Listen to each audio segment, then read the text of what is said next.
Hi students, నేను మీ social master స్వామి గారిని.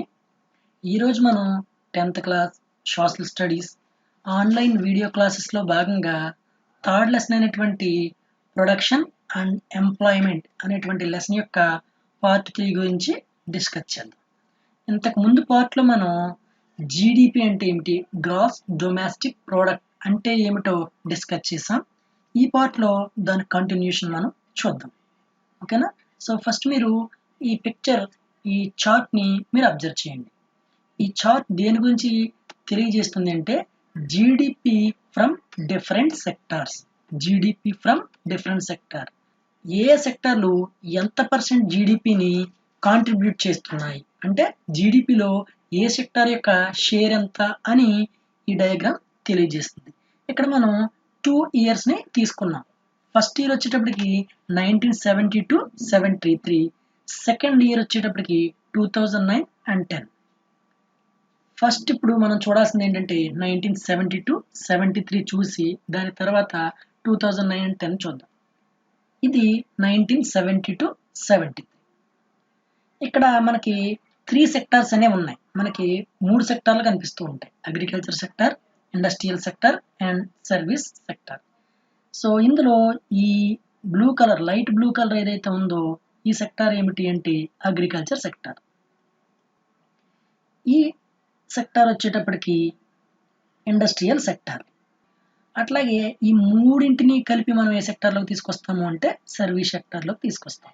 అంటే సర్వీస్ సెక్టార్ని ఇక్కడ 3 పార్ట్స్గా డివైడ్ చేయడం జరిగింది. అంటే ఏమీ కాదు, అంటే సర్వీసెస్లో చాలా రకాలు ఉన్నాయి, చాలా రకాలైనటువంటి సర్వీసెస్ మనకు ఉన్నాయి. ఎగ్జాంపుల్కి trade, hotels, transport and communication, అలాగే finance, insurance and real estate, community, social and personal services. ఇవన్నీ సర్వీసెస్లో డిఫరెంట్ టైప్స్. వీటన్నిటిని కలిపితే మనం సర్వీస్ సెక్టర్గా పిలుచుకుంటాం. ఇప్పుడు 1972-73లో అగ్రికల్చర్ సెక్టార్ ఎంత జీడిపిని షేర్ చేస్తుందంటే 43%. అంటే 100% మనం ఇండియన్ జీడిపి అనుకుంటే, గ్రాస్ డొమెస్టిక్ ప్రోడక్ట్ 100% అనుకుంటే, అందులో 43% ఏ సెక్టార్ నుంచి వస్తుంది అంటే అగ్రికల్చర్ సెక్టార్ నుంచి వస్తుంది. ఇండస్ట్రియల్ సెక్టార్ నుంచి ఎంత జీడిపి షేర్ వస్తుంది అంటే 22%. మిగిలినటువంటి షేర్ అంతా కూడా ఏ సెక్టార్ అంటే సర్వీస్ సెక్టార్. సర్వీస్ సెక్టార్ నుంచి ఎంత వస్తుంది అంటే 12 + 8 = 20, 20 + 15 = 35. ఓకేనా? సో 1972-73లో అగ్రికల్చర్ సెక్టార్లో ప్రొడక్షన్ ఎంత పర్సెంట్ ఉందంటే 43% ఉంది. ఇండస్ట్రియల్ సెక్టార్కి వచ్చేటప్పటికి 22% ఉంది. సర్వీస్ సెక్టార్లో 35% జీడిపిలో షేర్ అనేది కాంట్రిబ్యూట్ చేయడం జరుగుతుంది. మనం చూసింది 1972 and 73లో జీడిపి యొక్క షేర్, ఏ సెక్టార్లు ఎంత జీడిపిని కాంట్రిబ్యూట్ చేస్తున్నాయని చూసాం. ఇప్పుడు 2009 and 10 ఒకసారి చూద్దాం. ఓకేనా? సో 2009 and 10 ఇప్పుడు కూడా మనం ఈ 3 సెక్టార్స్ని అబ్జర్వ్ చేయొచ్చు. ఈ లైట్ బ్లూ కలర్లో ఉన్నది ఏ సెక్టారు అంటే అగ్రికల్చర్ సెక్టార్. ఇది వచ్చేటప్పటికి ఇండస్ట్రియల్ సెక్టార్.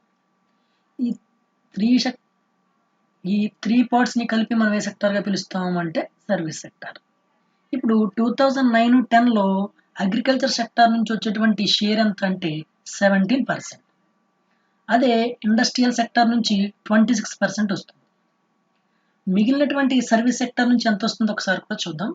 సో 13 + 17 = 30, 30 + 27 = 57. అంటే సర్వీస్ సెక్టార్ నుంచి ఎంత పర్సెంట్ షేర్ వస్తుందంటే 57% రావడం జరుగుతుంది. ఓకేనా? సో 2009-10 ఇయర్స్లో అగ్రికల్చర్ సెక్టార్ యొక్క షేర్ ఎంత అంటే 17%, ఇండస్ట్రియల్ సెక్టార్ యొక్క షేర్ ఎంత అంటే 26%, అలాగే సర్వీస్ సెక్టార్ యొక్క షేర్ ఎంత అని మనం చూస్తే 57%గా ఉంది. ఓకేనా? ఇది చూడండి. What did you observe from the above pie chart? Pie చార్ట్ను చూసి అందులో మీరు ఏమి గమనించారు? సో 1972-73లో అగ్రికల్చర్ సెక్టార్ యొక్క షేర్ ఎంత ఉంది అంటే 43% ఉంది. ఇండస్ట్రియల్ సెక్టార్ యొక్క షేర్ ఎంత ఉంది 22%. సర్వీస్ సెక్టార్ యొక్క షేర్ ఎంత ఉంది 35%. అంటే 1972-73లో జీడిపిలో ఎక్కువగా షేర్ని కాంట్రిబ్యూట్ చేస్తున్నటువంటి సెక్టార్ ఏమిటి అంటే అగ్రికల్చర్ సెక్టార్. అంటే జీడిపికి ఎక్కువ కాంట్రిబ్యూట్ చేసేటువంటి జీడిపిలో ఎక్కువ భాగం ఏ సెక్టార్ నుంచి వస్తుంది అంటే అగ్రికల్చర్ సెక్టార్ నుంచి వస్తుంది. ఏ ఇయర్లో 1970 to 73. ఇప్పుడు 2009-10 చూద్దాం. 2009-10 వచ్చేటప్పటికి అగ్రికల్చర్ సెక్టార్ యొక్క కాంట్రిబ్యూషన్ ఎంత ఉందంటే 17%. అంటే 1970-73తో పోలిస్తే 2009-10లో అగ్రికల్చర్ సెక్టార్ యొక్క కాంట్రిబ్యూషన్ అనేది ఏమైంది, తగ్గింది. 70-73తో పోలిస్తే 2009 and 10లో అగ్రికల్చర్ సెక్టార్ యొక్క షేర్ ఏమైంది, తగ్గింది. మరి దేని యొక్క షేర్ అనేది పెరిగింది అంటే సర్వీస్ సెక్టార్ యొక్క షేర్ పెరిగింది. 1970-73లో సర్వీస్ సెక్టార్ యొక్క షేర్ ఎంత 35% ఉండేది. 2009-10కి వచ్చేటప్పటికి దీని యొక్క షేర్ ఎంతకు పెరిగిందంటే 57 పెరిగింది. అంటే అగ్రికల్చర్ సెక్టార్లో ప్రొడక్షన్ అనేది ఏమవుతుంది, తగ్గి సర్వీస్ సెక్టార్ యొక్క ప్రొడక్షన్ అనేది పెరుగుతూ ఉంది. ఇది మనం అబ్జర్వ్ చేయాల్సినటువంటి విషయం. Employment, the working life of India. ఉపాధి మరియు భారతదేశంలో పని పరిస్థితులు ఎలా ఉన్నాయి అనే దాని గురించి మనం ఇప్పుడు చూద్దాం. The GDP has a close relation with the total number of working people in the country. ఓకేనా. సో ఒక దేశంలో పనిచేస్తున్న వాళ్ళ యొక్క సంఖ్యకు ఆ దేశం యొక్క గ్రాస్ డొమెస్టిక్ ప్రోడక్ట్ కు మధ్య దగ్గర సంబంధం అనేది ఉంది. ఇది ఎలాగనేది ఒకసారి చూద్దాం. According to census of India 2011, out of 1.2 billion persons 460 million people are workers. ఇక్కడ మనం చూస్తే 2011 జనాభా లెక్కల ప్రకారం, ఓకేనా, 2011 జనాభా లెక్కల ప్రకారం భారతదేశంలో 120 కోట్ల మంది జనాభా ఉంటే అందులో 46 కోట్ల మంది మాత్రమే పనిచేస్తూ ఉన్నారు. సో 120 కోట్లలో 46 కోట్ల మంది మాత్రమే పనిచేస్తూ ఉన్నారు. ఏ లెక్కల ప్రకారం అంటే 2011 జనాభా లెక్కల ప్రకారం. ఈ టేబుల్ మీరు అబ్జర్వ్ చేయండి. సో ఏ సెక్టార్లో ఎంతమంది పీపుల్ వర్క్ చేస్తున్నారు, వాళ్ళు ఎక్కడ నివసిస్తూ ఉన్నారు, అందులో మేల్ ఎంత ఫీమేల్ ఎంత అనేది ఇవ్వటం జరిగింది. ఇది మనకి 4 మార్క్స్లో కూడా వచ్చేటువంటి అవకాశం ఉంది. ఓకేనా. ఒకసారి దీని గురించి చూద్దాం. ఇక్కడ ఎన్ని సెక్టార్లు తీసుకున్నారు అంటే 3 సెక్టార్స్ తీసుకోవడం జరిగింది. ఫస్ట్ సెక్టార్ ఏంటి, అగ్రికల్చర్ సెక్టార్. సెకండ్ సెక్టార్ ఏంటి, ఇండస్ట్రియల్ సెక్టార్. థర్డ్ వచ్చేటప్పటికి సర్వీస్ సెక్టార్. ఓకేనా. సో సెక్టార్స్ తీసుకున్నారు. అలాగే ఆ సెక్టార్లో ఉండేవాళ్ళు రూరల్లో ఎంతమంది ఉంటున్నారు, అర్బన్లో ఎంతమంది ఉంటున్నారు, అలాగే మేల్ ఎంతమంది, ఫీమేల్ ఎంతమంది, ఇట్లా మనం ఒకసారి కంపేర్ చేస్తూ చూద్దాం. ఫస్ట్ అగ్రికల్చర్ సెక్టార్ తీసుకుందాం. అగ్రికల్చర్ సెక్టార్ మీద డిపెండ్ అయిన వాళ్ళలో 68% ఆఫ్ ది పీపుల్ ఏ ప్లేస్లో నివసిస్తూ ఉన్నారంటే రూరల్ ఏరియాస్, అంటే గ్రామీణ ప్రాంతాల్లో నివసిస్తూ అగ్రికల్చర్ సెక్టార్ మీద డిపెండ్ అయిన వాళ్ళు 68% ఉన్నారు. అగ్రికల్చర్ సెక్టార్ మీద డిపెండ్ అయ్యి సిటీస్లో అర్బన్ ఏరియాలో నివసిస్తున్న వాళ్ళు ఎంతమంది అంటే 8% మాత్రమే. అలాగే అగ్రికల్చర్ సెక్టార్ మీద డిపెండ్ అయినటువంటి వాళ్ళు మేల్ ఎంతమంది అంటే 47%, ఫీమేల్ ఎంతమంది 69%. అంటే అగ్రికల్చర్ సెక్టార్ మీద డిపెండ్ అయ్యి రూరల్ ఏరియాలో ఉండే వాళ్ళ సంఖ్య 68%గా ఉంది. అదే మేల్ ఫీమేల్తో పోలిస్తే ఫీమేల్ ఎక్కువగా అగ్రికల్చర్ సెక్టార్ మీద డిపెండ్ అయి ఉన్నారు. టోటల్గా అగ్రికల్చర్ సెక్టార్ మీద డిపెండ్ అయిన వాళ్ళ యొక్క పర్సెంట్ ఎంత అంటే 53%. ఓకేనా. సెకండ్ మనం చూద్దాం ఇండస్ట్రియల్ సెక్టార్. ఇండస్ట్రియల్ సెక్టార్ మీద డిపెండ్ అయ్యి, అంటే ఇండస్ట్రియల్ సెక్టార్లో వర్క్ చేస్తూ రూరల్ ఏరియాలో నివసించేవారు ఎంతమంది అంటే 17%. అదే ఇండస్ట్రియల్ సెక్టార్లో వర్క్ చేస్తూ అర్బన్ ఏరియాలో అంటే సిటీస్లో నివసించే వారి సంఖ్య ఎంతమంది అంటే 34%. మరి ఆ ఇండస్ట్రియల్ సెక్టార్ మీద డిపెండ్ అయినటువంటి మేల్ యొక్క సంఖ్య ఎంత అంటే 34%. అదే ఫీమేల్ వచ్చేటప్పటికి 16%. ఓకేనా. ఫీమేల్ కంటే మేల్ ఎక్కువగా ఈ ఇండస్ట్రియల్ సెక్టార్లో డిపెండ్ అయి ఉన్నారు. కానీ అలాగే ఎక్కువ మంది ఇండస్ట్రియల్ సెక్టార్లో ఉన్నవాళ్ళు ఏ ప్లేస్లో నివసిస్తున్నారంటే అర్బన్ ఏరియాస్లో నివసిస్తున్నారు. సో టోటల్గా ఈ ఇండస్ట్రియల్ సెక్టార్ మీద డిపెండ్ అయిన వారి యొక్క పర్సెంట్ ఎంత అంటే 22%. థర్డ్ ఏంటప్పటికి సర్వీస్ సెక్టార్. సర్వీస్ సెక్టార్లో వర్క్ చేస్తూ ఈ రూరల్ ఏరియాస్లో అంటే విలేజ్లో నివసించే వాళ్ళు ఎంతమంది అంటే 15% ఉన్నారు. అలాగే సర్వీస్ సెక్టార్ మీద డిపెండ్ అయ్యి అర్బన్ ఏరియాస్లో అంటే సిటీల్లో నివసిస్తున్న వాళ్ళు ఎంతమంది అంటే 58% ఉన్నారు. అంటే ఇక్కడ మనం అబ్జర్వ్ చేయాల్సింది ఏంటి అంటే సర్వీస్ సెక్టార్లో డిపెండ్ అయిన వాళ్ళు ఎక్కువగా ఎక్కడ నివసిస్తూ ఉన్నారు అంటే అర్బన్ ఏరియాస్లో నివసిస్తున్నారు. సర్వీస్ సెక్టార్ మీద డిపెండ్ అయినటువంటి మేల్ యొక్క పర్సెంట్ ఎంత అంటే 19%, ఫీమేల్ ఎంత అంటే 15%. ఇక్కడ మనం గమనించాల్సిన విషయం ఏమిటి అంటే సో సర్వీస్ సెక్టర్ మీద మొత్తం డిపెండ్ అయిన వారి యొక్క పర్సెంట్ ఎంత అంటే 25%. ఇప్పుడు ఈ టేబుల్లో మనం అబ్జర్వ్ చేయాల్సినటువంటి విషయం ఏమిటి అంటే అగ్రికల్చర్ సెక్టార్ మీద డిపెండ్ అయిన వాళ్ళ యొక్క పర్సెంట్ ఎంత అంటే 53%. ఇప్పటికీ కూడా అగ్రికల్చర్ సెక్టార్ మీద డిపెండ్ అయిన వారి యొక్క సంఖ్య చాలా ఎక్కువగా ఉంది. అదే ఇండస్ట్రియల్ సెక్టార్లో డిపెండ్ అయిన వాళ్ళంతా 22%, సర్వీస్ సెక్టార్లో డిపెండ్ అయిన వాళ్ళు 25%. అబ్జర్వేషన్స్ అంటే మనం గమనించినటువంటి విషయాలను ఒకసారి చూద్దాం. There has been a change in the share of the 3 sectors in GDP. A similar shift has not taken place in employment. అంటే అర్థం ఏమిటి అంటే ఈ 3 రంగాల్లో జీడిపిలో గ్రాస్ డొమెస్టిక్ ప్రోడక్ట్లో వచ్చిన మార్పుతో పోలిస్తే ఎంప్లాయ్మెంట్లో వచ్చినటువంటి మార్పు అనేది చాలా తక్కువగా ఉంది. అర్థమైంది కదా. సో ఈ 3 రంగాల్ని మనం అబ్జర్వ్ చేస్తే ఈ 3 రంగాల్లో జీడిపిలో వచ్చినటువంటి షేర్తో పోలిస్తే ఎంప్లాయ్మెంట్లో వచ్చినటువంటి షేర్ అనేది చాలా తక్కువగా ఉంది. ఓకేనా. Next, the agriculture sector continues to be the largest employer even now because not enough jobs were created in the industry and service sector. మనం గమనిస్తే ఎప్పటికీ చాలా మంది ఏ సెక్టార్ మీద డిపెండ్ అయి ఉన్నారు అంటే అగ్రికల్చర్ సెక్టార్ మీద డిపెండ్ అయి ఉన్నారు. ఓకేనా. సో ఇప్పటికీ వ్యవసాయ రంగమే అగ్రికల్చర్ సెక్టార్ ఎక్కువ మందికి ఉపాధి కల్పిస్తున్నటువంటి రంగంగా ఉంది.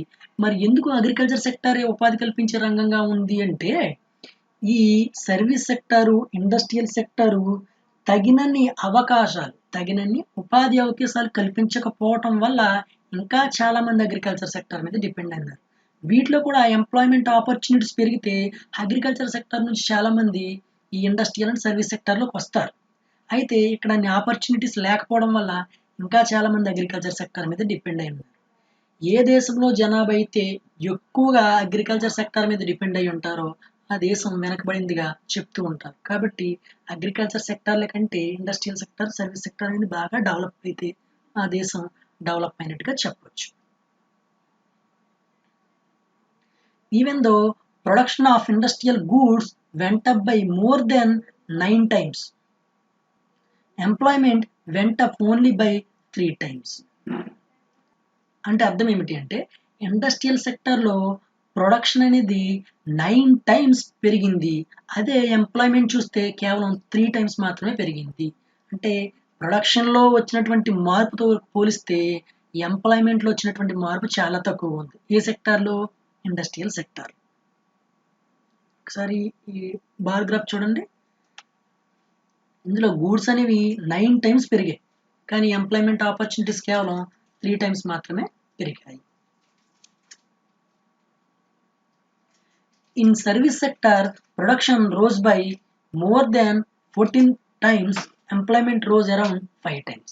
సర్వీస్ సెక్టార్లో కూడా ప్రొడక్షన్ అనేది 14 times పెరిగింది. అదే ఎంప్లాయ్మెంట్ చూసేటప్పటికి కేవలం 5 times మాత్రమే పెరిగింది. అంటే ఇక్కడ కూడా ప్రొడక్షన్లో వచ్చినటువంటి మార్పుతో పోల్చుకుంటే ఎంప్లాయ్మెంట్లో వచ్చినటువంటి మార్పు అనేది చాలా తక్కువగా ఉంది. చూడండి, ప్రొడక్షన్లో సర్వీస్ సెక్టార్లో ప్రొడక్షన్లో 14 times పెరిగితే ఎంప్లాయ్మెంట్ ఆపర్చునిటీస్ కేవలం 5% మాత్రమే పెరిగాయి. As a result more than half of the workers in the country are working in the agriculture sector, producing only 1/6 of GDP. ఎప్పుడైతే సర్వీస్ సెక్టార్ అండ్ ఇండస్ట్రియల్ సెక్టార్లో ప్రొడక్షన్లో గ్రోత్ ఉన్నప్పటికీ ఎంప్లాయ్మెంట్ ఆపర్చునిటీస్లో growth లేదు. So ఫలితంగా ఏమైంది అంటే ఇంకా మన భారతదేశంలో సగం కంటే ఎక్కువ మంది అగ్రికల్చర్ సెక్టార్ మీద డిపెండ్ అవ్వడం జరిగింది. సో వీరందరూ కేవలం 1/6 ఆఫ్ జీడిపిలో షేర్ను మాత్రమే వీళ్ళు కాంట్రిబ్యూట్ చేయగలుగుతున్నారు. అంటే సగం కంటే ఎక్కువ మంది అగ్రికల్చర్ సెక్టార్ మీద డిపెండ్ అయిన కేవలం 1/6% ఆఫ్ జీడిపిని మాత్రమే వీళ్ళు ప్రొడ్యూస్ చేయగలుగుతున్నారు. The industry and service sector produce 3/4 of the GDP, whereas they employ only about half of the portion of workers.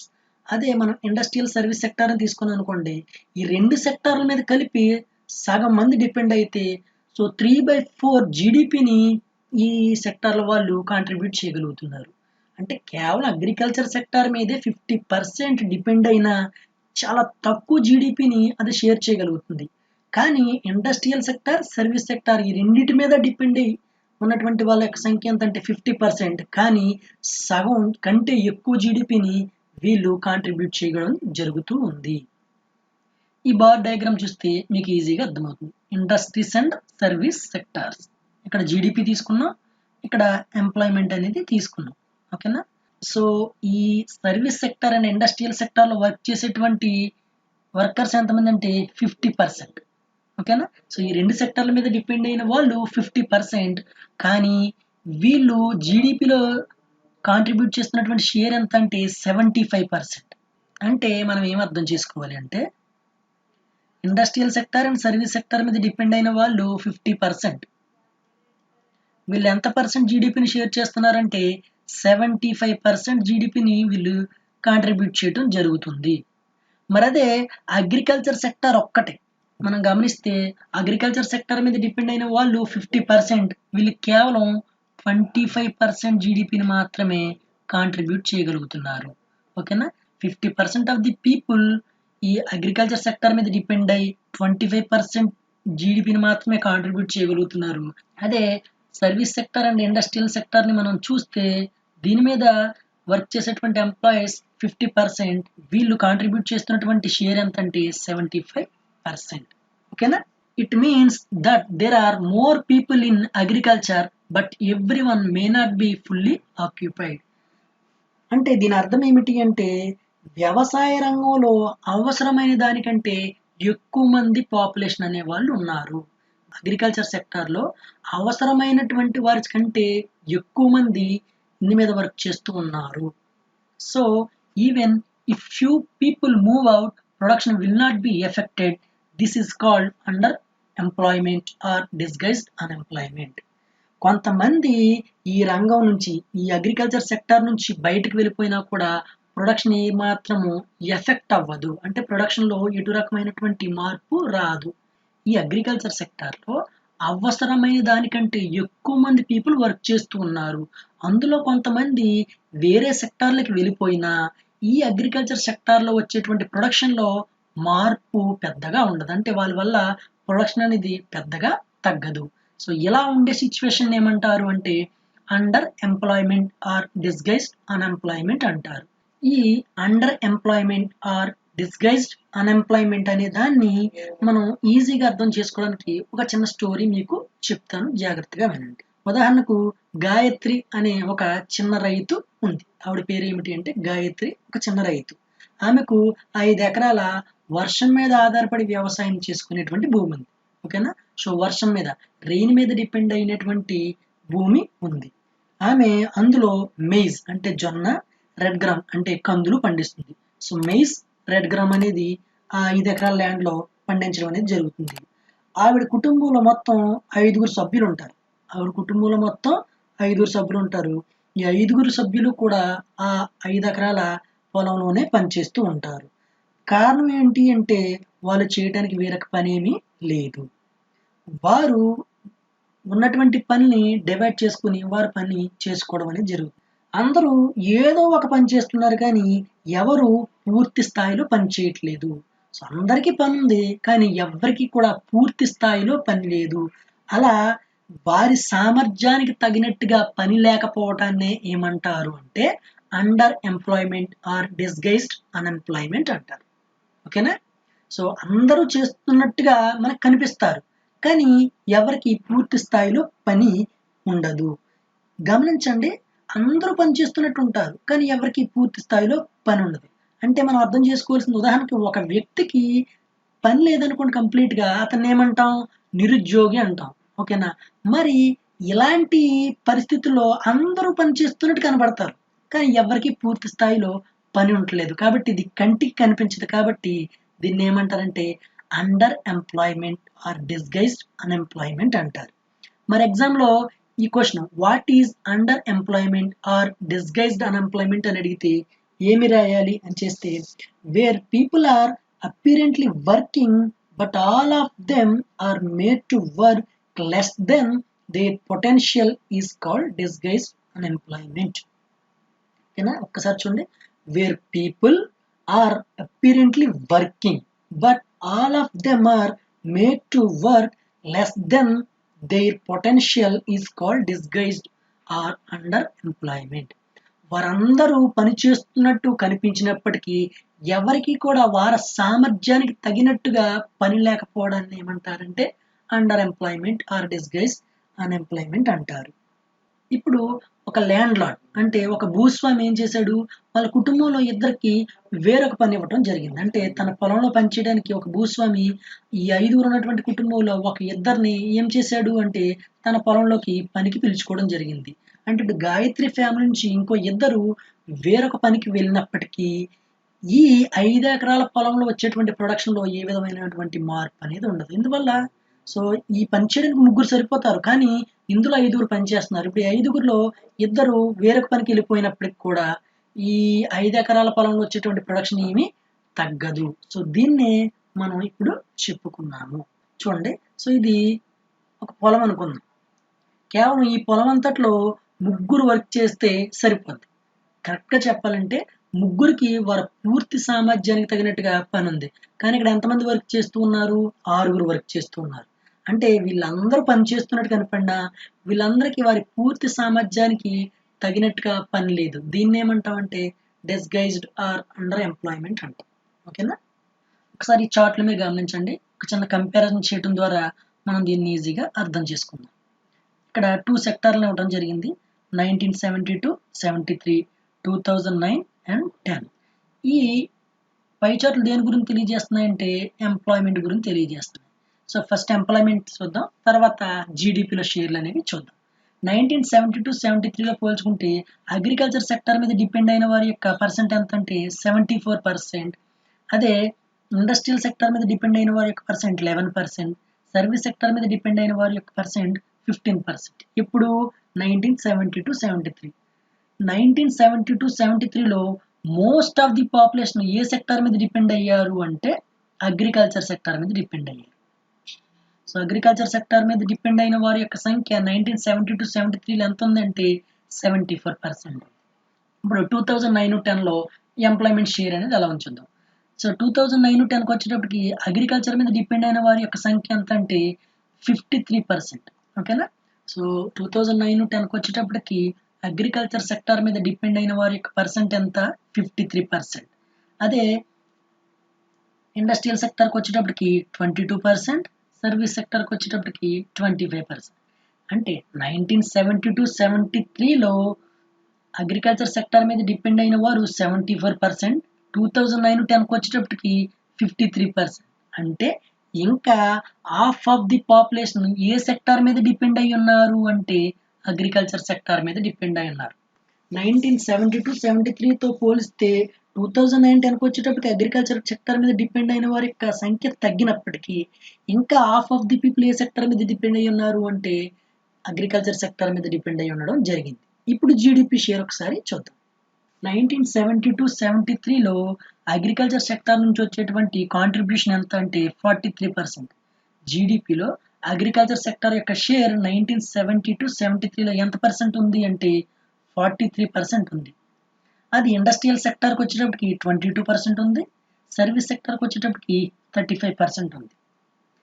2009-10కి వచ్చేటప్పటికి అగ్రికల్చర్ సెక్టార్ యొక్క షేర్ ఎంత ఉంది అంటే 17%. అంటే 1972-73లో 43%గా ఉన్నటువంటి అగ్రికల్చర్ సెక్టార్ యొక్క షేర్ 2009-10కి వచ్చేటప్పటికి ఎంతకు తగ్గిపోయింది 17%కి తగ్గిపోయింది. మరి 2009-10కి వచ్చేటప్పటికి ఈ ఇండస్ట్రియల్ సెక్టార్ యొక్క షేర్ ఎంత ఉంది 26% ఉంది. అదే సర్వీస్ సెక్టార్ యొక్క షేర్ ఎంత ఉంది 57% ఉంది. ఇక్కడ బాగా ఎక్కువ షేర్ ఏ సెక్టార్ నుంచి వస్తుంది అంటే సర్వీస్ సెక్టార్ నుంచి రావడం జరుగుతుంది. ఈ సెక్టార్ ఏమిటి అంటే సర్వీస్ సెక్టార్.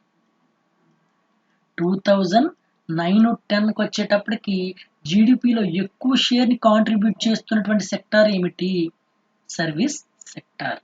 ఈ సర్వీస్ సెక్టార్ 1972-73లో 35% ఉండగా 2009-10కి వచ్చేటప్పటికి 57% అయింది. ఇక్కడ మనం గమనిస్తే జీడిపిలో మార్పు అనేది చాలా బాగా మనకు కనిపిస్తుంది. జీడీపీలో వచ్చేటప్పటికి ఎక్కువ షేర్ దేని నుంచి వస్తుంది అంటే సర్వీస్ సెక్టార్ నుంచి వస్తుంది. కానీ ఎంప్లాయ్మెంట్ గమనిస్తే ఇప్పటికీ half of the people A sector మీద డిపెండ్ అయి ఉన్నారు అంటే అగ్రికల్చర్ సెక్టార్ మీదే డిపెండ్ అయి ఉన్నారు.